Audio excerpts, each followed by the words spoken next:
They finally named a person of interest in the disappearance of Illinois mother Lisa Stebic, her husband Craig. Lisa hasn't been seen in 2 months. Her cell phone and purse may have been with her when she went missing. Police finally seem to be making some progress today. Detectives are now focusing on the scenario that she most likely is a victim of foul play. Stebic and her husband are reportedly going through a nasty divorce. Craig Stebic says he had nothing to do with his wife's disappearance. My take. Craig Stebic has clearly been considered a person of interest for a long time. So why today did they finally name him? It seems he's given them plenty of reasons to question. He even said that police were treating him as a suspect. So here's what we know. Police say he's refused to participate in searches now. He's refused 2 requests to interview the children. He's hampered the investigation. And while Stebic was initially cooperative, they say he's declined further interviews. Lisa's blood allegedly found in his truck. He was the last person to see her. Says their children were out buying candy at the time of her disappearance, so they weren't at the home either. Police searched the home and vehicles. The couple was going through a divorce.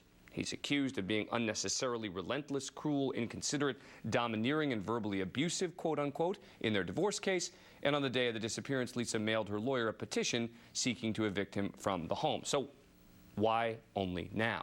Joining me now is Michelle Sagona from America's Most Wanted, Susan Filan, MSNBC senior legal analyst, and David Schwartz, a criminal defense attorney. Thanks to all of you. Appreciate it. Michelle, why now? Why today? You know, Dan, I think this is just a very long investigation that has finally led them to this point. Investigators have had enough of not being able to have access to the children. The state's attorney has contacted Craig Stebic's lawyer within the last week and a half, requesting another interview with the children. He has again set them back. They've obtained a couple of search warrants, have gone through the house. They still have 2 of Craig Stebic's family vehicles right now in their possession. And I think it's just they've taken their time. They've got a lot of information, and they finally have been able to move forward to at least call him a person of interest. David, if you're the lawyer for Stebic, do you say to him, don't let the police interview your kids?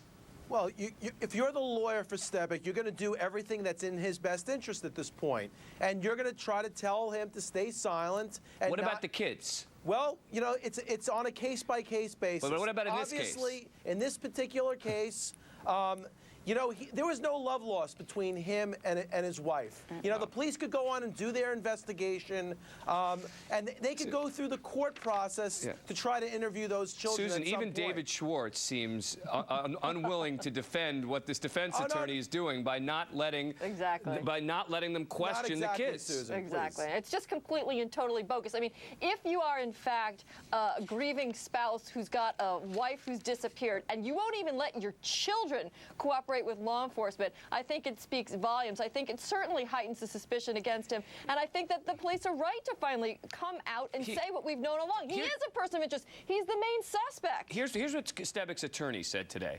Police wouldn't have been doing their jobs if he wasn't a person of interest. I believe it's just another pressure that they're putting on Craig. Yeah. Kind of a weird thing to say they wouldn't be doing their jobs if he wasn't a person of interest. Well, I know what they're trying to say. They're trying to say, obviously, you have to rule him in or rule him out, blah, blah, blah. That's the natural place to start. But look, they are trying to put pressure on him. Here's somebody who knows, allegedly, what happened and refuses to cooperate and won't let his own children find the mom. I mean, it just doesn't make any sense. And remember, Dan, that motion that he filed right after she disappeared to get sole custody of the kids, to make it look like he really thought she disappeared in case she came back or had run away. He didn't want her to get access to the kids. I mean, this is all going to be great circumstantial evidence when and if he's arrested in the case goes to trial. It's not great circumstantial evidence. I mean, Susan, first of all, he's not a grieving husband. Okay, he's not a grieving husband. Come they were on, going through. David, I don't know why you keep saying a grieving husband. They were going through a nasty divorce. Right. It's not great circumstantial evidence. So he's not grieving. He's. Let's assume he's innocent, right? He's you know, well, this is one way to get rid of her, right? Dan. Right? David, is that what you're suggesting? That somehow there's relief on his part? He's thinking, no. I couldn't get rid of her, but hey, she disappeared now. All's good. No, I'm just disagreeing with Susan that he's not a grieving husband. Right. It's not unnatural that he wouldn't start. Hang on. Wait. Everybody, hang on a second. Indicated otherwise. Hang on. Here's a piece of sound from Craig Stebic talking about. Lisa, you say he's not a grieving husband. Listen to this.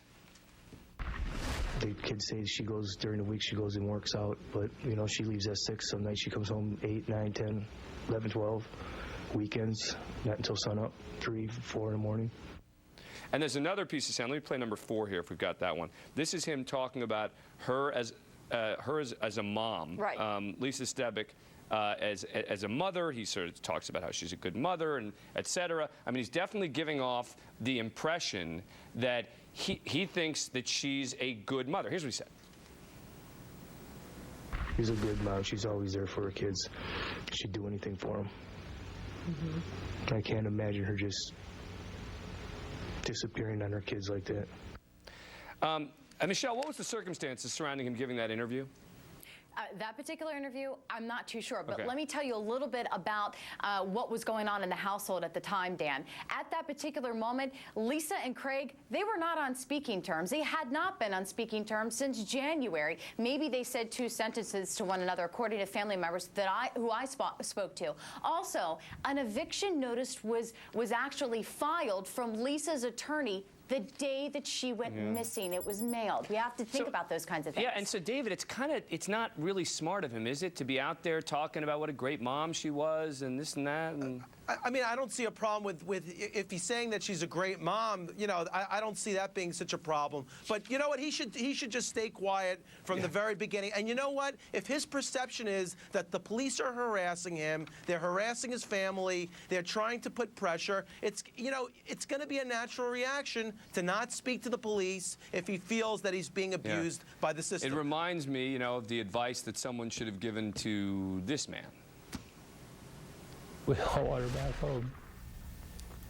She knows how much she's loved, how much she's missed. And be strong, and we're working to get you home. I'm not saying that. I'm just saying that that Good point.